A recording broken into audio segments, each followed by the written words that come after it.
Hi, my name's Lisa Licklider. I teach 7th and 8th grade language arts, and we are going to do a poetry unit, which naturally the boys in the class absolutely hate, but we're going to do it in a manner that allows them a little more creativity and a little more poetic license, okay?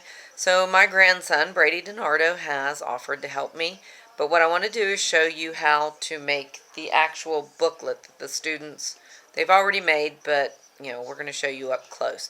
So you're going to start out giving each student a piece of poster board that is 14 by 22. Brady has that in front of him. And an assortment of colored paper. Brady's already selected his 7 favorite colors.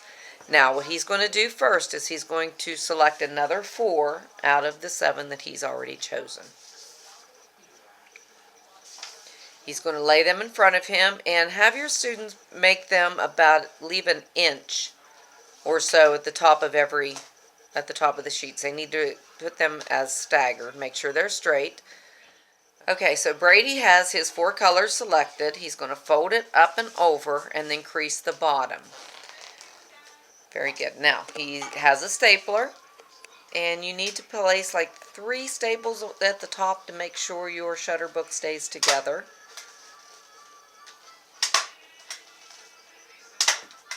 Okay, you want to show them what it looks like, bub? Okay. And when you open it up, there are places underneath each one to write each different poem. Okay? All right, now he's going to take his poster board, fold it hamburger style, and pinch the middle. You don't want to crease it, do the full crease. Just pinch the middle so you can tell where the middle is. Okay, now open it up. Now take each end and bring it over, meeting the middle crease, and do the full crease on the sides of those.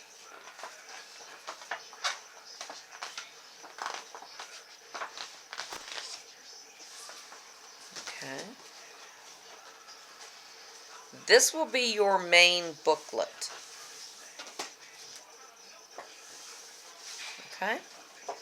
Now you're going to take the shutter book that you've already created. You're going to place it in the middle, leaving maybe an inch at the top. Now we're going to staple it, but I would suggest if you have a good strong glue, go ahead and glue it in there, because then it puts staples on the back of your booklet, and we just realized that that's not that attractive. So from now on, I think we're going to glue it. Okay, you want to hold it up, buddy, so we can see what it looks like? Okay.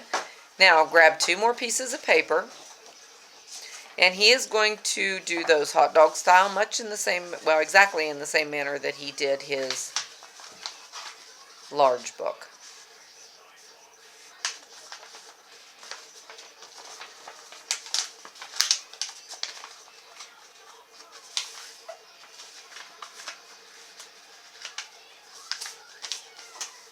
Okay, go ahead and do the other one.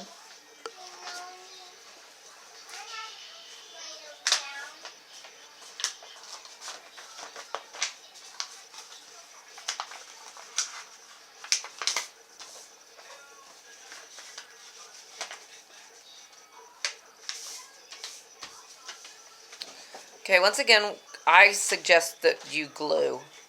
Have your students glue these to the sides. The staples are just a little unattractive.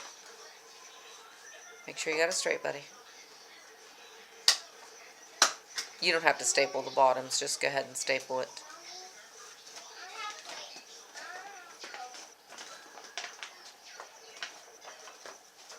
You don't have to staple the bottom, bud. Just go ahead and put the other one on. Much prefer that. Okay.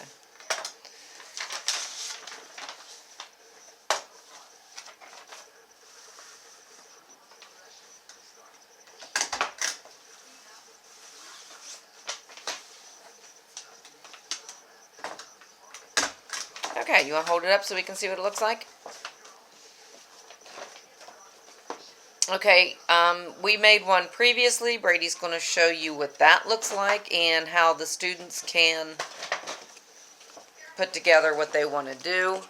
We have we have the couplet. You can lift the couplet up, write the couplet underneath the blue. Then you have the limerick, the tonka, the free verse, the sonnet, the concrete, and the cinquain, which we probably should have chosen a different color to write that on. On the sides, they can write their alphabet poem. They can write their, what's on the other side? The acrostic.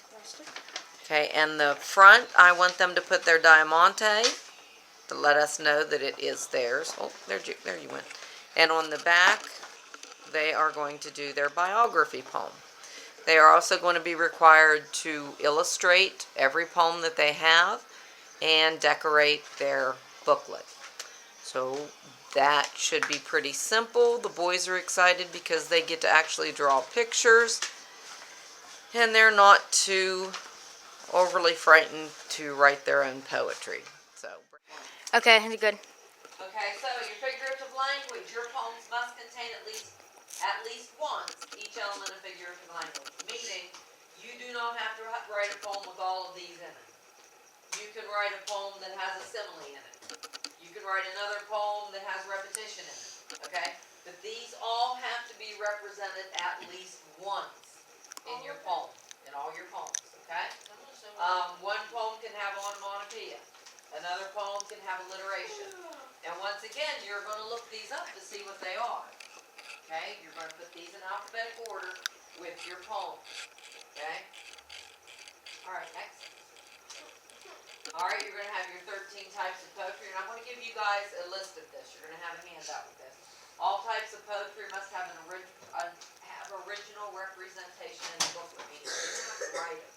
Every single poem you have to write. All elements of figurative language have to be represented. All poems have to be illustrated. If you cannot draw, I cannot draw, okay? If you cannot draw and you know someone who can draw, ask that person to illustrate it for you. You illustrate okay? But you have to give them credit. Like at the bottom of the paper, you would have to say illustrated by Gage Schwinn, okay? It can be anybody you want to illustrate it, that's fine. But you have to give them credit. Listen, and nobody but you can write the poem. Got it, Mr. Chaplin? No one but you can write the poem. Your cover has to be illustrated. Your cover itself is worth 100 points. Okay? And your biographical poem has to be on the back of your booklet. It has to be on the back. Go ahead, Emma. That's it. Any questions? Yeah, what do we have to do? Not this week, I can get my final project done. Corey. Yes, go ahead. Thanks. No. Yeah. Kirsten. No, I'm not great while I work out. I read them while I work out. Yeah, Corey will need help because she's the one-armed bandit. So how long do I need to do this? Until we get it together. I don't know what color pattern she wants to have. Try to get. What are favorite colors? What's your favorite? Okay, once you have it like this, that's right. Are you listening? Okay. Everyone has it like this, correct? Okay, you want to leave a little more space. You're going to take in the middle, watching, take it in, fold it up so that your orange is like an inch. You should have a bigger piece of one color in the middle. Also like this? Yeah, but you want to spread those out just a little bit more. Yeah. Okay, and you want it to look somewhat like this. Okay? Yeah. Okay, as soon as you have it like that, you need to crease it. I'm referring to the next one. Okay? And I'll sit with your I'm cute. Mr. Clutter, I'm going to put you back on hold and you just run over it. This thing you need to do. Let's tell who's your glasses back. Okay, hold on. Break on in. Care Bear! What you guys doing in here? Oh, Care Bear!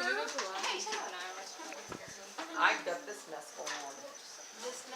I'll walk back. Is it pretty? That's how you do it? Oh, I haven't even cut one thing yet.